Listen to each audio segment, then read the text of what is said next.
My name is Doug Kern. I'm the owner of Rocking Horse Productions. Well, actually, Rocking Horse was my second production company. I had a production company prior to this for 15 years called Stage Struck Productions, where we did mostly large musicals. And then we took a sabbatical for a little bit, and then I was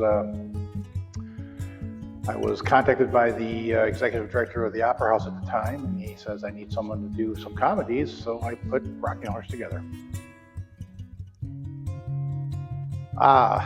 So when I formed this group, I needed to come up with a name, and I'm thinking Doug Kern Productions, DK Productions. It just sounded all flat, and we kind of had a running joke in our family that I was the middle child, so I always got my older brother's hand-me-downs, and I, of course, had a younger sister who got all new stuff because she's the girl.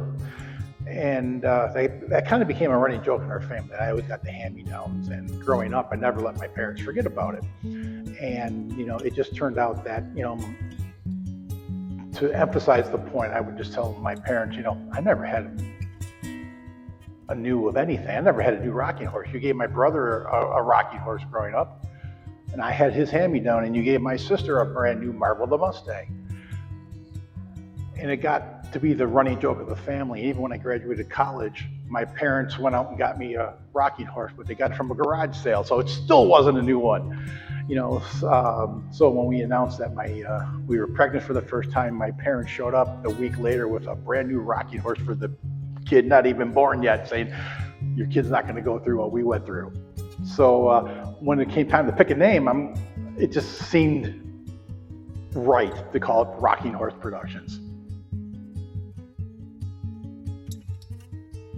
I think the biggest challenge is just finding the correct or the right people to fill the different production roles that were required to do the shows we wanted to do.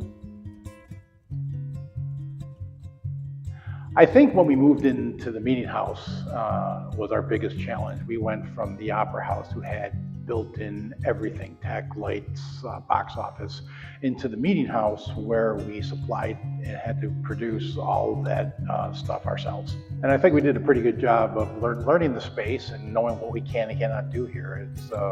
It's given us a lot of freedom to do the shows we really want to do.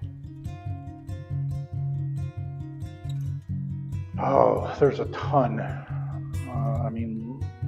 Doing Les Miserables with an orchestra of 17 and a cast of 47 and a crew of 12 for 12 sold-out shows was, I think, one of the biggest achievements. But honestly, I love the shows we are currently doing until we do the next one. And then I love that just as much. Never thought I'd be here. 20 years is a lot of time that way has gone by. When we first started 20 years ago, it was like, the executive director says, I need someone to do comedies at the Opera House. I said, I can do one or show a year. And now we're doing 4 major shows and a cabaret. It's, I guess the longevity of it has been really interesting. I like positioning myself at the end of a show at the exit doors and just love hearing the audience's reaction unsolicited as they're leaving.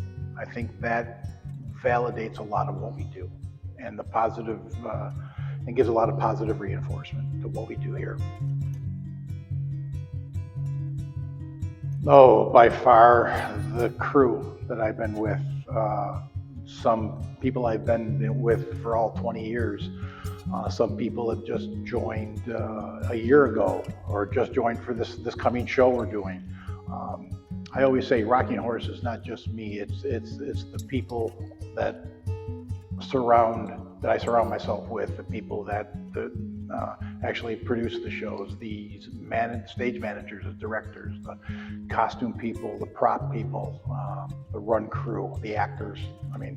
They should take credit for Rocking Horse's success. Definitely do it. I think what keeps me back every year after year is not the accolades of the shows, which are nice, but it's the people that you meet along the way. You know, like I said, I've met a ton of people I consider my friends by just being in a production with me, by being part of our crew, by being an actor with us, being a musician with us. I think the friendships that have formed over the years keeps me coming back. I hope they remember that they came and were entertained. They laughed at the comedies, they cried at the dramas, they were entertained, and they took themselves away for a couple hours from the harshness of reality. I think the next couple shows are going to be great, with Making God Laugh, Tuesdays with Morrie, and Little Women. I think it's going to put a great end to our 20th season. And we are planning our next season, and I think it's going to be just as good.